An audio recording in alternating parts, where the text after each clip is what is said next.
Okay students, आज हमने क्या किया था? आज हमने फिर से वही चीज़ को आगे बढ़ाया है कि हम अपने डेसिमल को फ्रैक्शन में कन्वर्ट करते हैं। क्या किया है? इससे पहले वाली क्लास में हमने वो वाले डेसिमल्स को कन्वर्ट करना सीखा था जिसमें कोई होल नंबर नहीं था, सिर्फ डेसिमल पार्ट था, मतलब दशमलव, डेसिमल के बाद, बिंदु के बाद के नंबर थे। तो होल नंबर हमेशा जीरो था, जो हमने प्रैक्टिस की अभी तक, जितने क्वेश्चंस किए हमने। जैसे कि मैंने आपको दिया 0.23 को कन्वर्ट करो, 0.40 को करो, 0.005 को करो, इसमें होल नंबर कुछ भी नहीं था।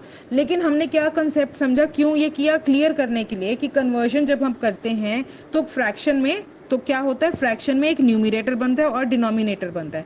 न्यूमिरेटर यही नंबर बनेगा जो आपका नंबर दिया गया है, और डिनोमिनेटर क्या बनेगा, जितने डेसिमल के बाद अंक हैं उतने जीरो लग के आपका नीचे 10 का पावर के नंबर बनेंगे। या तो 10 बनेगा, या 100 बनेगा, या 1000 या 10,000, ऐसे। कभी भी 20, 30, 40, 50 भी नहीं बनेगा। 2, 3, 4, 60, 70, 80, 78, 79, ऐसा कभी भी कोई डिनोमिनेटर नहीं बनेगा। डेसिमल फ्रैक्शन का जब फ्रैक्शन में कन्वर्ट होगा, डिनोमिनेटर आपका सिर्फ और सिर्फ 10 और उसकी पावर के नंबर बनेंगे, जो क्या होते हैं, या 100 होता है, या 10 होता है, 1000 होता है, 10,000, इस तरीके से।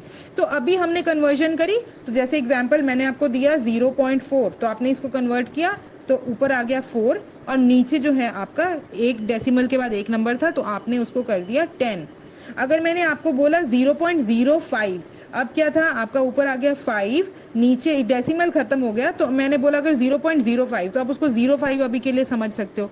और नीचे क्या आया, डेसिमल के बाद 2 डिजिट हैं, 0 एंड 5, तो नीचे आ गया 100। अब इसको ऊपर 05, नीचे 100, ऊपर के 0 की अब कोई वैल्यू नहीं है, तो मैं इसको 5/100 भी लिख सकती हूँ।